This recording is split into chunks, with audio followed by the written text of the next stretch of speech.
Assalamualaikum Pak Medi. Waalaikumsalam Bu Eni.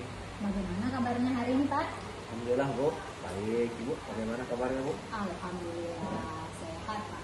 Nah Bapak keluarga di rumah gimana Pak? Alhamdulillah keluarga di rumah sehat. Siswa-siswinya gimana Pak? Kabarnya sudah meet ya Pak ya? Kebetulan iya Bu, jadi siswa-siswi saya itu minggu ini lagi ada meet ya. Dan insya Allah minggu depan itu akan aktivitas seperti sedia kala lagi. Nah jadi Pak hari ini kebetulan ini saya ditugaskan sebagai supervisornya Bapak nih Pak. Nah Pak ya, saya mendengar kalau Bapak ingin melakukan kegiatan coaching bersama teman Bapak. Siapa ya Pak namanya Pak? Betul sekali Bu ya, saya itu akan melakukan coaching kepada teman saya yaitu Ibu Elma. Jadi berhubung ini ada kegiatan coaching nih Pak, saya mau minta izin kalau boleh ini Pak ya. Saya mau melakukan pengamatan kepada Bapak saat Bapak itu melakukan kegiatan coaching. Tentu saja boleh Bu ya. Aman. Nah, tapi ini tidak mengganggu Pak. Aman Bu, insya Allah. Saya juga justru malah senang nih Bu ya, karena kegiatan coaching saya ini diamati oleh orang lain. Jadi ya pasti ada feedback yang baik dari Baik ya Pak ya. Nah Pak, sebelum melakukan coaching pada hari ini, Bapak sudah tahu ya Pak, apa saja kompetensi inti dari coaching itu kan ada 3 ya Pak ya. Yang pertama itu kehadiran penuh atau present, kemudian mendengarkan secara aktif, dan yang terakhir itu adalah mengajukan pertanyaan yang berbobot. Nah, saya ingin Bapak ingin saya membantu Bapak itu mengembangkan kompetensi yang mana ya?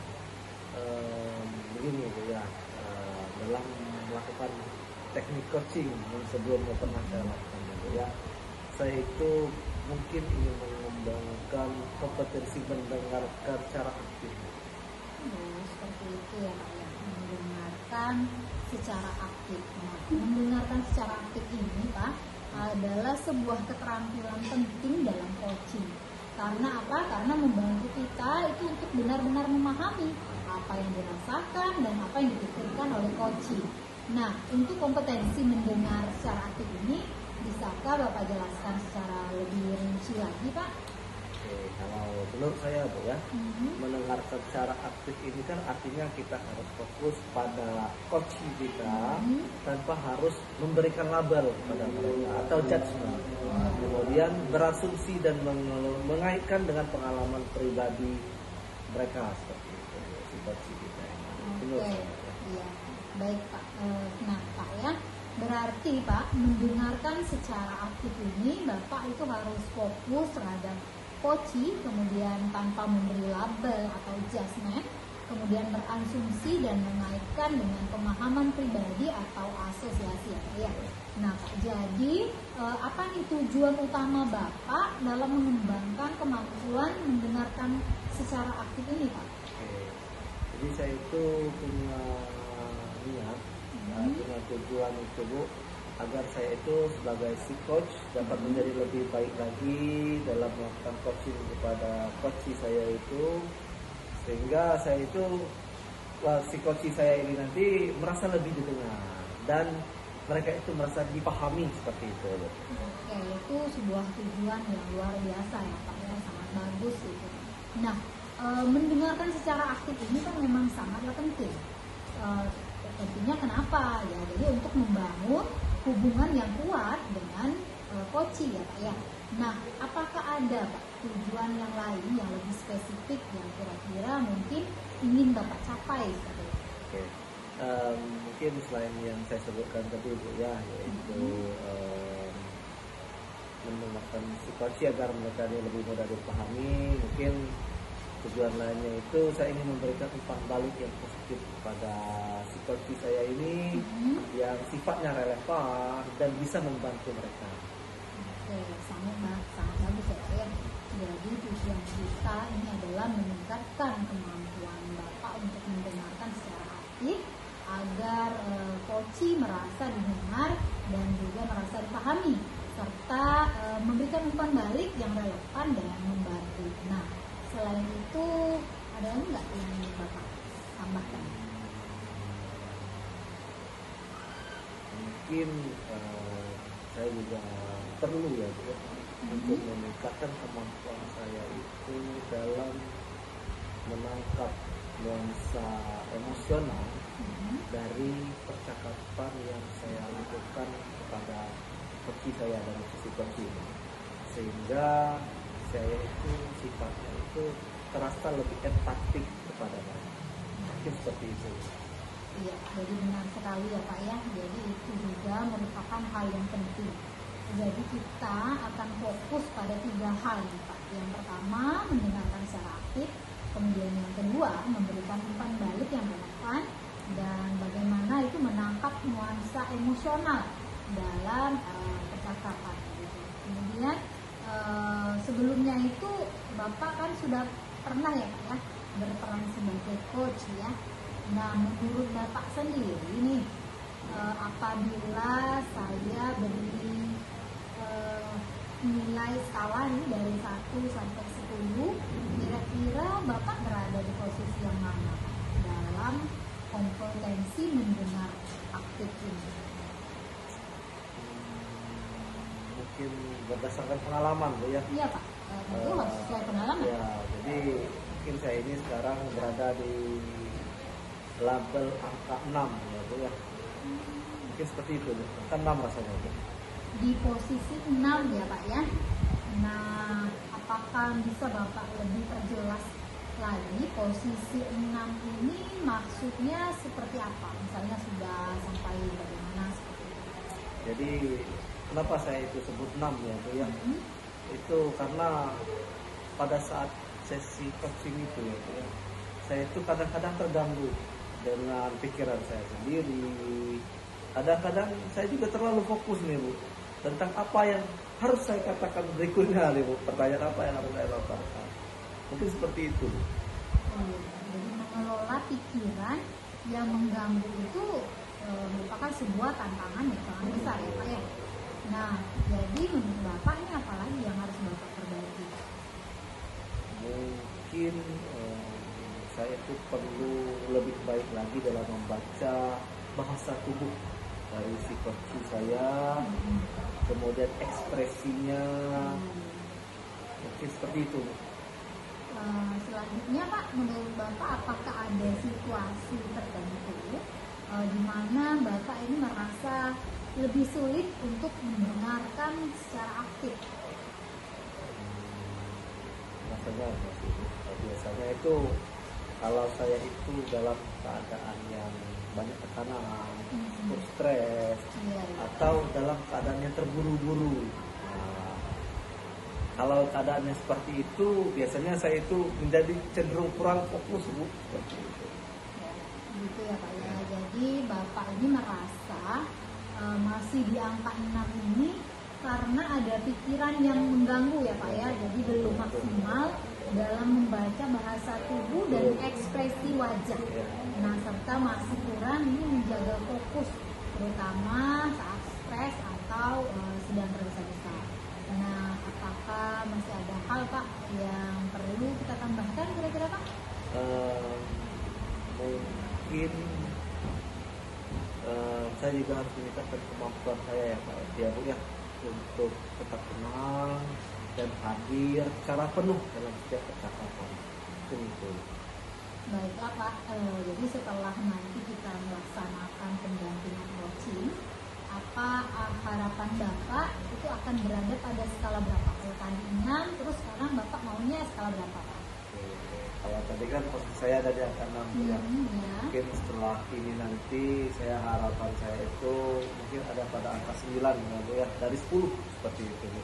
Karena saya sebagai coach itu punya harapan saya itu mampu mendengarkan secara aktif apa yang disampaikan oleh psikologi saya dengan baik. Kemudian saya juga berharap dapat memberikan umpan balik yang relevan kepada psikologi saya yang sifatnya itu bisa membantu mereka seperti itu. Kemudian yang terakhir yang lebih penting itu adalah menangkap suasana emosional dari si coach dalam percakapan coaching yang saya lakukan seperti itu. Jadi Bapak berharap ini nanti berada di skala 9 ya Pak ya. Nah, oh ya Pak ya, bisa lebih dijelaskan secara lebih detail Pak, maksud Bapak bagaimana nanti strategi Bapak itu untuk mencapai angka 9 itu Pak? Bagaimana kira-kira strateginya? Jadi saya itu bisa mulai berlatih melakukan teknik paraphrasing ya Bu ya, untuk memastikan bahwa saya itu bisa benar-benar memahami apa yang dikatakan oleh coach saya. Bagus sekali Pak ya, jadi teknik ini Pak sangat efektif. Nah, selain teknik ini kira-kira ada apa nggak langkah lain yang ingin Bapak tambahkan? Kan sebenarnya ini sudah cukup baik dan sangat efektif, tapi siapa tahu ada lagi yang lain gitu. Mungkin kemarin karena saya baru belajar teknik mirroring ya Bu ya, mungkin saya juga harus mencoba nih teknik mirroring ya Bu ya, dengan tujuan untuk menunjukkan empati yang lebih dan keterlibatan yang lebih dalam percakapan yang saya lakukan nanti kepada coach saya. Oke, itu ide yang sangat baik Pak. Jadi bagaimana jika kita menjadwalkan latihan mingguan untuk mempraktekkan teknik ini Pak. Nah, kemudian kan kita praktek, nah jadi kita nanti bisa mencatat kemajuan-kemajuan yang sudah Bapak dapatkan. Oke, siap Bu. Saya akan mencatat setiap kemajuan dan tantangan yang akan saya hadapi ke depannya. Itu terdengar sangat bagus bagi saya. Baik, nah selain itu Pak, mari kita juga tambahkan beberapa latihan untuk mengelola pikiran yang mengganggu seperti teknik mindfulness atau mediasi singkat sebelum sesi coaching. Bagaimana menurut Bapak? Saya sepakat ya. Saya juga pernah mencoba sebelumnya nih teknik meditasi ini dan saya rasa itu benar-benar membantu Bu. Seperti itu Bu. Oke, bagus Pak ya. Jadi rencana kita adalah berlatih teknik paraphrasing dan mirroring. Jadwalnya itu latihan mingguan, kemudian kita menggunakan teknik mindfulness untuk mengelola pikiran yang mengganggu. Nah, apa ada lagi Pak yang ingin ditambahkan? Saya pikir itu udah cukup ya Bu ya, karena sepertinya sudah sangat komprehensif itu Bu. Baiklah Pak ya, jadi agar Bapak dapat mencapai skala 9 dalam kompetensi inti coaching, yaitu mendengarkan secara aktif, ada 3 aspek tadi ya Pak ya, dalam penilaian yang akan kita perhatikan ini, yaitu fokus pada coaching, kemudian mampu membaca bahasa tubuh ya Pak ya, kemudian ekspresi wajah coaching, kemudian mampu menangkap ya kata kunci yang dikatakan oleh coach.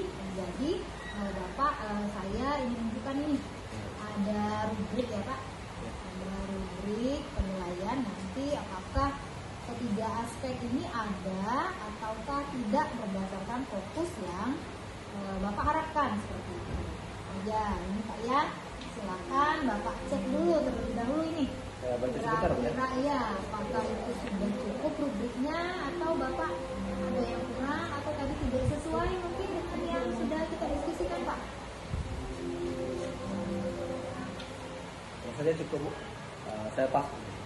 Oke, jadi kita sudah sepakat ya Pak dengan rubrik ini.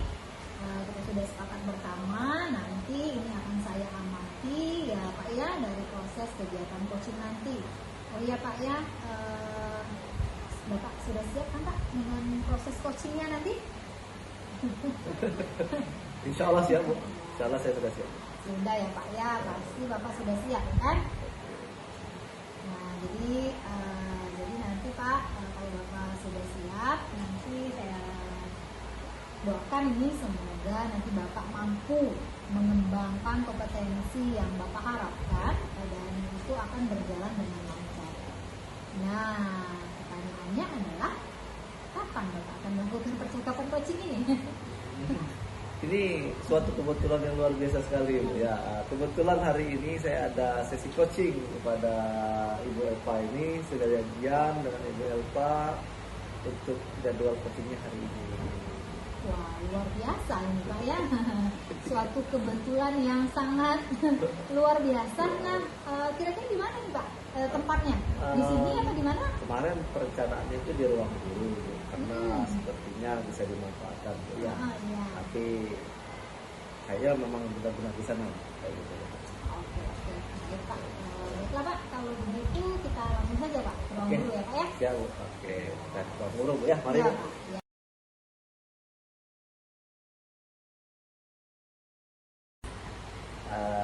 Assalamualaikum, selamat siang Bu Elva ya. Bagaimana kabar hari ini Bu? Waalaikumsalam Bapak, kabar saya baik. Bapak gimana kabarnya Pak? Alhamdulillah, saya juga baik Bu. Ala boleh saya tahu ini Bu, Ibu datang sini kan pasti ada alasannya nih Bu. Kira-kira nih wajah Ibu saya lihat juga kayaknya ada memikirkan sesuatu. Mungkin apa Bu yang bisa diceritakan Bu? Benar Pak ya, ada memang yang saya pikirkan dan saya ingin share sama Bapak. Saya ini Pak mengajar di kelas yang anaknya pasif sekali Pak. Nah saya tuh tidak mau keadaan ini berlanjut terus-menerus gitu Pak. Oke, jadi bagaimana menurut Ibu nih, perasaan Ibu saat melihat murid Ibu yang pasif itu seperti apa? Sebenarnya di kelas itu Pak ya, saya itu sangat sekali mengajar. Cuman kalau melihat murid yang pasif itu saya merasa sedih dan juga khawatir. Saya takutnya nih anak-anak ini nanti ketinggalan materi pelajaran gitu Pak. Oke, jadi Ibu khawatir ya Bu ya, sedih lihat anak-anak murid Ibu yang pasif ini tadi. Nah, kira-kira nih Bu ya, apa yang jadi faktor penyebab anak-anak murid Ibu ini bersikap pasif di jalan? Ya Pak, jadi sebelumnya juga sudah saya pikirkan apa sih kira-kira anak ini kenapa gitu kan. Salah satunya menurut pemikiran saya anak-anak ini mungkin tidak percaya diri Pak, jadi pasti di kelas. Kemudian ada faktor lain menurut saya juga terdapat kemungkinan anaknya itu nggak tertarik sama pelajaran saya gitu Pak. Jadi Ibu merasa itu tidak percaya diri, kemudian anak-anaknya ini mungkin merasa kurang tertarik ya Bu ya terhadap materi pelajaran di dalam kelas. Sebelumnya boleh saya tahu Ibu ini ngajarnya kelas berapa yang tidak bicara dari Ibu? Kebetulan saya Pak mengajar di kelas 7 dan anak ini ada di 73 dan juga saya wali kelasnya Pak. Jadi betul-betul menjadi perhatian saya anak ini Pak. Oke, Masya Allah. Jadi menurut Ibu, pandangan Ibu bagaimana kondisi belajar murid Ibu ini kalau dia sedang berada di rumah? Karena saya wali kelasnya Pak ya, saya juga sudah mulai cari-cari tahu tentang datanya, kemudian tentang anak ini backgroundnya seperti apa gitu. Kalau dari orang tuanya mengatakan anak ini memang sering main Pak kalau di rumah, kemudian dia nggak suka belajar, sering juga main game gitu Pak. Jadi orang tuanya juga bingung gitu terhadap anak ini. Anaknya juga ke orang tuanya aja nggak mau mendengarkan seperti itu. Oke, jadi yang saya tangkap tadi bahwa anaknya ini sering main Bu ya di rumah gitu. Dan mungkin juga sulit mendengarkan apa yang dikatakan oleh orang tuanya seperti itu Bu ya. Jadi menurut Ibu Elva sendiri kira-kira hal apa yang bisa Ibu Elva lakukan untuk membantu murid Ibu Elva ini agar bisa terlibat aktif dalam pembelajaran di kelas? Jadi kedepannya nanti Pak mungkin saya akan desain pembelajaran saya. Saya akan membagi siswa-siswa itu berdasarkan kelompok-kelompok kecil. Jadi saya kira dengan dia ada di dalam kelompok, ada mungkin nanti keinginan untuk aktif karena itu tadi bekerja sama dalam kelompok ya Pak. Jadi mendesain pembelajaran, kemudian membagi kelompok-kelompok kecil ya Bu ya, dan dia lebih terlibat aktif dalam pembelajaran. Nah, kalau untuk yang di rumahnya Bu, nah ini kan ada masalah juga nih di rumahnya tadi nih, tentang gaya belajarnya tadi nih. kira-kira nih Bu, apa yang bisa Ibu Elva lakukan untuk melakukan koordinasi kepada orang tua siswa ini agar memastikan siswa ini bisa belajar juga di rumah seperti itu? Sebelumnya saya akan menjadwalkan Pak pertemuan secara rutin ya, untuk membahas perkembangan belajar ini, karena saya kira hal penting sekali Pak ya, kerjasama dengan orang tua, karena kalau kita hanya usaha di sekolah tanpa ada campur orang tua, sia saya rasa. Gitu, Pak. Oke, seperti itu Bu ya. Jadi mungkin ada pertemuan rutin nanti yang akan segera dibuat untuk membahas perkembangan belajar murid ini yang bersifat pasif sebelumnya nih Bu ya. Lalu nih kira-kira nih, rencana Ibu Elva juga ke depannya itu untuk membantu murid itu yang relevan yang dalam waktu dekat ini bisa dilakukan itu apa Bu kira-kira? Saya Pak berencana saya akan panggil dulu anaknya, saya kira dengan berbicara hati ke hati, mungkin dengan situasi emosional yang baik mungkin Pak ya, nanti leluasa muridnya bercerita terhadap saya, kemudian saya juga akan memberikan arahan-arahan positif kepada anak tersebut supaya gimana caranya dia aktif di kelas dan jangan pasif lagi, karena itu tadi ketinggalan pelajaran nantinya kan Pak ya. Oke, jadi itu langkah yang bisa kita lakukan ya Bu ya, dalam waktu yang dekat ini. Kapan itu Bu kira-kira direncanakan untuk dilakukan? Insya Allah Pak, ke rencana yang sudah saya utarakan awal tadi akan saya laksanakan itu mulai minggu depan. Nanti saya akan laporan terus sama Bapak ini ke depannya mengenai perkembangan siswa tersebut, dan saya kira Bapak, saya minta sekali jangan sungkan Pak kalau saya datang kembali, karena saya itu mengurangi beban menurut saya Pak ya. Jadi saya sedikit Bu ya, saya oke Bu Elva ya, tadi dari percakapan kita tadi saya ambil kesimpulan sedikit Bu Elva ya. Jadi dari anak-anak yang pasif tadi awalnya itu langkah paling relevan yang bisa dilakukan dalam waktu dekat ini adalah memanggil murid tersebut supaya bisa berbicara empat mata ya. Sehingga Ibu Elva dapat memberikan arahan yang positif kepada murid Ibu Elva ini agar dia itu dapat bersikap lebih aktif lagi dalam pembelajaran di kelas, ditambah dengan mendesain pembelajaran yang lebih menarik bagi mereka, mungkin dengan sesi-sesi berkelompok. Saya juga berterima kasih kepada Ibu Elva sudah bersedia meluangkan waktu bercerita dengan saya. Mudah-mudahan dari sesi pertemuan ini ada manfaatnya Bu. Seperti ya, seperti yang Ibu Elva sampaikan juga, mungkin kalau ada masalah-masalah lanjutan yang perlu kita diskusikan kembali, Ibu Elva tidak perlu sungkan-sungkan dan segan-segan untuk datang dengan saya kembali, kita bisa sharing-sharing seperti ini lagi. Alhamdulillah sekali saya lega sudah bercerita dengan Bapak. Ya Pak ya, terima kasih atas masukan-masukannya juga Bapak. Saya permisi ya Pak ya. Oke, terima kasih banyak Bu Elva ya. Oke. Assalamualaikum. Salam.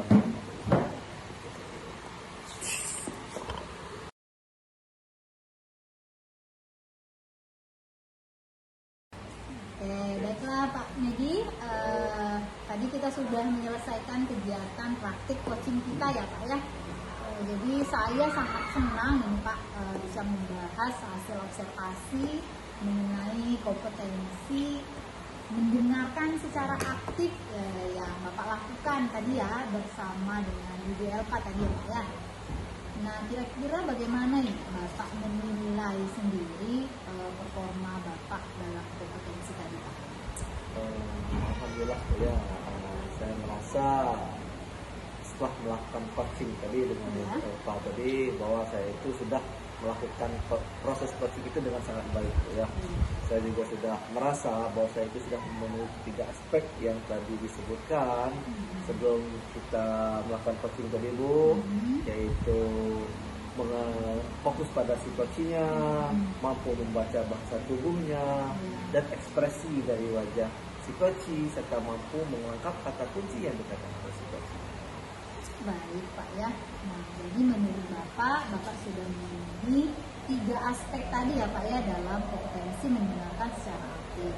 Nah, itu apa nih yang membuat Bapak bisa menilai seperti itu? Boleh dijelaskan? jelaskan sedikit Bu ya, Iya. bagi saya pribadi bahwa ketika proses coaching tadi itu pada saat Ibu Elva itu berbicara, saya itu merasa sudah mulai bisa fokus memperhatikan Ibu Elva, kemudian baik itu secara bahasa tubuh yang dilakukan oleh Ibu Elva ataupun ekspresinya dari si kunci Ibu Elva tadi, saya juga sudah bisa menangkap kata kunci yang dikatakan oleh si Ibu Elva tadi, seperti itu. Oke, baik ya Pak ya. Nah, kira-kira boleh nggak nih Pak saya menyampaikan hasil pengamatan saya terhadap tadi yang sudah dilakukan tadi Pak? Tentu saja boleh Bu, itu masukan yang luar biasa bagi saya Bu. Silakan. Baik Pak ya, tadi saya sudah melihat ada beberapa hal positif yang sudah Bapak lakukan pada praktek coaching tadi Pak ya. Nah, yang pertama itu saya melihat Bapak sudah sangat responsif terhadap coaching, dan kemudian Bapak juga sudah memberikan umpan balik yang sangat konstruktif ya Pak ya. Selanjutnya saya juga melihat bahwasannya bahasa tubuh yang digunakan sudah sangat mendukung ya Pak, seperti ada kontak mata, anggukan kepala, untuk menunjukkan bahwasannya Bapak benar-benar menjadi pendengar yang baik untuk coach ya Pak. Nah, saat mengamati tadi Pak, apakah Bapak itu sudah melakukan kompetensi mendengarkan secara aktif? Nah, hal ini itu sudah sesuai dengan harapan yang Bapak inginkan, yaitu tadi itu skala 9 ya Pak ya. Nah, kira-kira bagaimana ini pendapat Bapak mengenai ini? Saya sebelumnya ucapkan terima kasih banyak ya Bu ya atas apresiasi Ibu telah melakukan observasi pada saya tadi. Saya berusaha untuk mendengarkan psikosi dengan baik Bu ya. Menurut Ibu nih kira-kira ada nggak Bu hal-hal yang perlu saya tingkatkan lagi? Ya, sebenarnya ada satu hal yang perlu ditingkatkan Pak, yaitu memberikan lebih banyak kesempatan Pak kepada coach untuk berbicara. Jadi tadi saya memperhatikan itu coach ini tampaknya masih ragu-ragu Pak untuk berbicara, jadi kurang lugas. Jadi mungkin ada merasa waktu yang diberikan untuk coach ini terbatas seperti itu Pak. Nah, selain itu juga mungkin dia itu bisa lebih variatif Pak dalam mengajukan pertanyaan, misalnya dengan memberikan pertanyaan yang terbuka untuk mendorong coach ini berpikirnya lebih kritis seperti itu Pak. Terima kasih banyak Bu ya, itu masukan yang sangat bagus untuk saya secara pribadi. Saya berkomitmen untuk berusaha agar lebih meningkatkan lagi kompetensi saya, terutama mendengarkan secara aktif, dan saya juga akan mencoba memberikan lebih banyak waktu lagi bagi coach saya itu agar dia dapat berbicara dengan baik ya, berbicara lebih luas serta memastikan si coach saya ini memiliki kesempatan untuk berpartisipasi aktif dalam diskusi. Saya juga akan lebih variatif lagi dalam mengajukan pertanyaan seperti itu. Ya, bagus ya Pak ya. Jadi selain itu Pak, penting juga Pak untuk menciptakan suasana yang nyaman. Kemudian selain nyaman juga suasana yang mendukung. Jadi Bapak bisa itu lebih sering mungkin memberikan pujian, kemudian memberikan apresiasi Pak kepada coach ketika mereka berpartisipasi aktif misalnya dalam diskusi, itu bisa diberikan pujian atau apresiasi. Nah, hal ini bisa meningkatkan kepercayaan diri mereka supaya mereka ini lebih termotivasi dalam berbicara seperti itu. Sepakat Bu, apa yang Ibu sampaikan barusan, saya juga akan mencoba ke depannya ini Bu untuk lebih sering memberikan pujian dan apresiasi kepada coach saya siapapun itu, baik Ibu Elva ataupun guru-guru pekerja yang lain. Wah, baik ya, itu bagus sekali Pak ya. Nah, apakah ada hal lain Pak yang kira-kira bisa Bapak ambil ini untuk meningkatkan kompetensi mendengarkan secara aktif ini Pak? Mungkin ya, saya akan mencoba menggunakan teknik-teknik mendengarkan aktif yang lainnya ya, seperti parafrase atau mengulang kembali apa yang dikatakan si coach saya untuk memastikan pemahaman mereka ini tepat seperti itu. Selain itu mungkin juga saya akan mencatat poin-poin penting yang disampaikan oleh si coach saya nanti. Seperti itu. Baik ya Pak ya. Nah dari diskusi kita ini Pak, apa yang sudah terbayang akan yang Bapak melakukan seperti itu untuk meningkatkan performa Bapak. Nah kira-kira siapa nih yang akan melakukan tugas-tugas tertentu dalam rencana ini? Oke. Saya akan memberikan waktu yang lebih banyak Bu ya pada situasi saya nanti untuk berbicara, Ya. menggunakan pertanyaan-pertanyaan yang mungkin saya pikir itu harus lebih bervariasi ya Bu ya, memberikan pujian juga dan memberikan apresiasi yang jauh lebih sering dari sebelumnya. Dan juga mungkin saya perlu juga tambahkan dengan teknik-teknik menerapkan secara aktif seperti para cluster dan juga mencatatkan poin-poin penting. Mungkin ini juga bisa melibatkan sejawat yang lainnya. Seperti itu. Oke, baik Pak. Nah kira-kira nih Pak, ini kan sudah tadi ya sesi coaching. Kira-kira kapan lagi Pak akan melakukan sesi coaching ini? Kalau dari sisi jadwalnya itu ya mungkin saya rencanakan nanti di bulan depan untuk melakukan sesi coaching lagi. Berarti bisa 1 bulan sekali Pak ya. Nah nanti gini Pak ya, jadi saya juga akan membantu Pak ya, boleh ya Pak ya, Boleh. dengan memberikan feedback berkala dan saran lebih lanjut jika memang hal ini diperlukan. Saya juga akan melakukan sesi observasi berikutnya untuk mengevaluasi nih Pak sejauh mana perkembangan Bapak. Kemudian saya juga akan memberikan masukan secara lebih lanjut. Saya merasa lebih memahami ya Bu ya, area di mana saya perlu berkembang, dan saya berterima kasih Bu atas bimbingan hari ini, atas umpan balik yang Ibu berikan, dan saya berusaha akan menerapkannya di sesi coaching ke depannya Bu, dan terus mengembangkan kemampuan saya terutama dalam kemampuan mendengar secara aktif.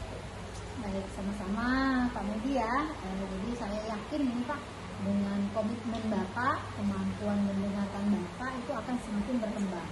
Nah, jika ada hal lain yang perlu dibahas atau jika Bapak membutuhkan bantuan lebih lanjut, jangan ragu-ragu ya Pak Ya. untuk menghubungi saya. Saya akan ingat ya Bu ya. Ya. Sekali lagi saya ucapkan terima kasih atas waktunya Ibu hari ini telah memberikan masukan kepada saya yang itu benar-benar berharga untuk saya Bu ya. Ya, terima kasih juga Pak. Saya berharap juga Bapak sukses untuk kedepannya, kemudian sukses juga untuk coach-coach yang ada di sekolah Bapak. Mungkin sepertinya itu saja Bu ya yang saya izin pamit Bu ya. Ya. Seperti itu. Terima kasih ya Bu ya. Assalamualaikum. Waalaikumsalam warahmatullahi wabarakatuh.